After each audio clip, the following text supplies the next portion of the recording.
హింగ్లజ్ మాత మందిరం, హింగోల్, పాకిస్తాన్. పాకిస్తాన్ 1947 సంవత్సరంలో స్వతంత్ర దేశంగా ఆవిర్భవించింది. అంతకుముందు ఇది భారతదేశంలో అంతర్భాగంగా ఉండేది. వేదకాలం నుంచి ఇక్కడ హిందూ మతం వెలసిల్లుతోంది. ముల్తాన్ ప్రముఖ హిందూ ఆధ్యాత్మిక కేంద్రాలలో ఒకటి. వేద సంస్కృతి పంజాబ్కు చెందిన తక్షశిలలోని గాంధార్ వద్ద వికసించింది. ప్రస్తుతం పాకిస్తాన్ జనాభాలో హిందువుల సంఖ్య 1.3% మాత్రమే ఉన్నా ఇక్కడ హైందవ సంస్కృతి సాంప్రదాయాలను ప్రతిబింబించే దేవాలయాలు అనేకం ఉన్నాయి. వాటిలో కొన్ని దేవాలయాల వివరాలు ఇలా ఉన్నాయి. హింగ్లజ్ మాత దేవాలయం, హింగ్లజ్ మాత, హింగ్లజ్ దేవి లేదా హింగుళాదేవి మందిరం 51 శక్తిపీఠాలలో ఒకటి. ఇది బలూచిస్తాన్ జిల్లాలో హింగోల్ నేషనల్ పార్క్ మధ్యలో నెలకొని ఉంది. ఈ ఆలయం హింగోల్ నదీ తీరంలోని ఒక కొండ గుహలో ఉంది.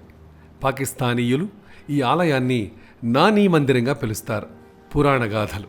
ప్రజాపతి దక్షుడు తన కుమార్తె సతీదేవి తన ఆకాంక్షలకు విరుద్ధంగా శివుణ్ణి వివాహం చేసుకుందన్న కోపంతో తాను తలపెట్టిన బృహస్పతియానికి అందర్నీ ఆహ్వానించాడు. కానీ కూతురిని అల్లుణ్ణి పిలవలేదు. సతీదేవి శివుడు వారించినా వినకుండా ప్రమథగణాలను వెంటబెట్టుకుని యాగానికి వెళ్ళింది. కానీ అక్కడ అవమానానికి గురయ్యింది.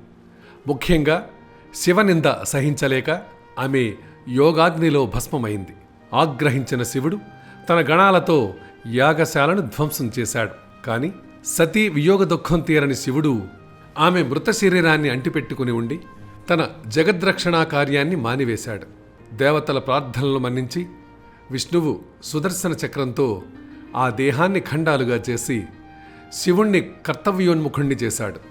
సతీదేవి శరీర భాగాలు పడిన స్థలాలు శక్తిపీఠాలుగా భక్తులకు, ముఖ్యంగా తంత్ర సాధకులకు ఆరాధనా స్థలాలయ్యాయి.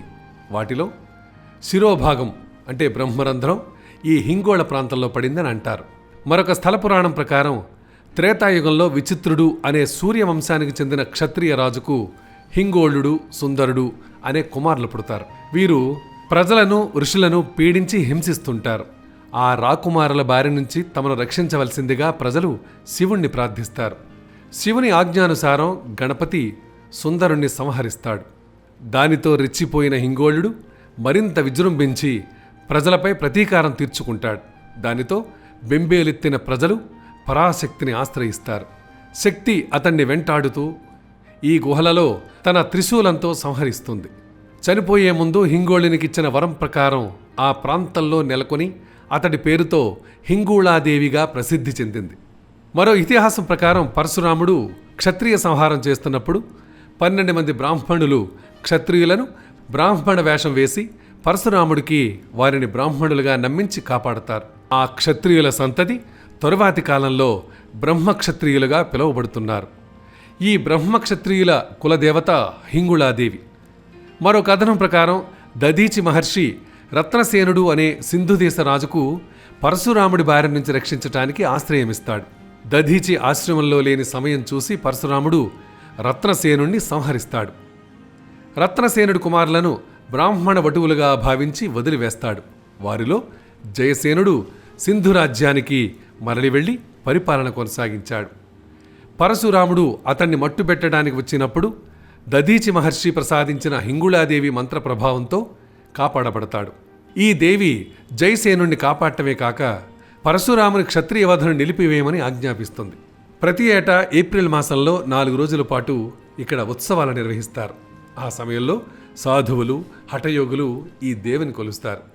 అనేక మంది భక్తులు ఉత్సవాల సందర్భంగా ఈ దేవతను కొలిచి మొక్కుబడులు చెల్లించుకుంటారు.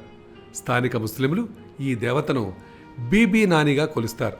ఈ ఉత్సవాలను నానికి హజ్ అని కూడా పిలుస్తారు.